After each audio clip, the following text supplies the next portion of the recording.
isang maganda, mapagpala, mapagbiyaya, makadiyos na araw sa bawat isa. Ang ibang likod ay dito pa sa Itsa, northbound side. Ibig sabihin papunta ito sa north, no? Sa Baguio, Bulacan. So ngayon mga kaibigan, ito po ang MRT.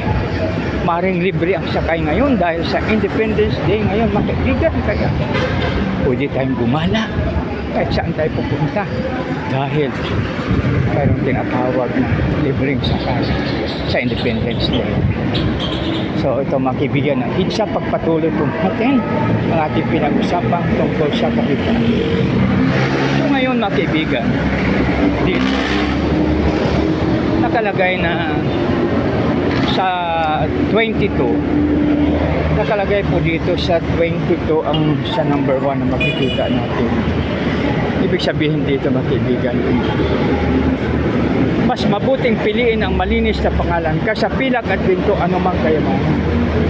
So dito mga kaibigan, ating mga rin na halimbawa mamatay tayo na, ba tayo namatay, maalaala tayo. Anong isang philosopher, si Alexander Kant, ang ginagawa niya mga kaibigan, umulan, uminit, bumagyo o ano pamang sitwasyon, basta pag dating ng alas 4 ng hapon, lumalabas siya sa kanyang tahanan.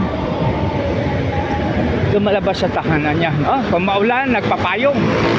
Ang galing niya talaga eh. Nagpapayong siya. Kung wala namang ulan, siyempre, masaya siyang lumalabas dahil wala ulan. Kaya ginagawa siyang relo ng kanyang makapitbahay.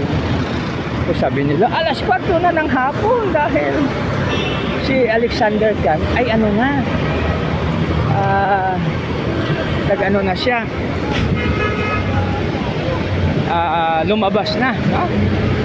So ang ganda ng ginagawa ni Alexander Kant. So yan, no? Tapos mayroon naman dito sa atin, mayroon naman tayo sa mga Pilipino, 3 o'clock prayer. So pagdating ngayon ng alas 4, alas 3 ng umaga, bumabangon para mag-pray. So yun naman ang kanyang ginagawa. So maganda dahil siya ay ano siya, no? Parang mahirap siya. Ganyan ang baba. So yung ano siya ngayon? So siya ay ang mga membro ng 3 o'clock prayer. Maraming pangalan, 3 o'clock brigade, 3 o'clock prayer. So 3 o'clock talaga sa umaga, lumalabas sila at ibig sabihin, gumigising sila at nag-pray. So yun naman, no? So ibig sabihin, hindi ko alam kung ano ang kanilang purpose. Bakit na gadong oras sila ay ganong oras sila ay nagpipray sila mga kaibigan, 3 a.m. So yan, ha? Tapos mayroon namang simpleng grupo na may mga dawn watch naman. So sa dawn watch naman, ito ay minsan 4 or 5. So yan, no? So ibig sabihin, mayroon silang mga historical background kung bakit nila ginagawa. So ganon din po sa kawikaan. So ibig sabihin, 1,000 taon na inipon ng ating mga ninuno. Kaya mga kaibigan, sila ay natuto na sa buhay. Ang problema lang sa ating mga Pilipino, ang sabi na may istorya, wala kasi tayong parang, kasi noon yung mga Diyos, ginamit nila ang bato. Okay, mga scroll, no? Kasi sa bagay, mayroon silang divine intervention. Yun ang sa kanila, no? Sa atin po kasi wala. Ang ginawa natin ay dahon. So ang dahon ay nabubulok. Subalit ang kuwan ay hindi, no? Bato na natili. Parang engrave lang, no? So, biro mo yan, halimbawa may bato. Magdala ka pa ng sinsil. Tapos para i-ukit mo pa, no? So, yun ang sa ibang bansa. Yung scroll naman sa Israel.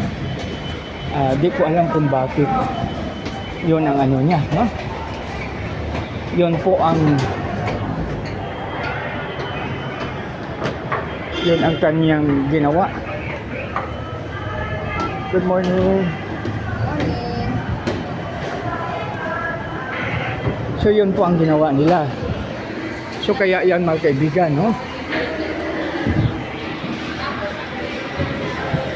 Mahaba ang pila. Kaya sa LRT, advantage mga kaibigan yung mayroon kang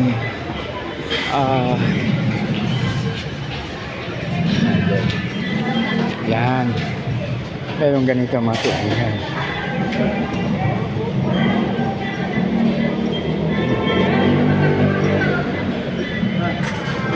So yun.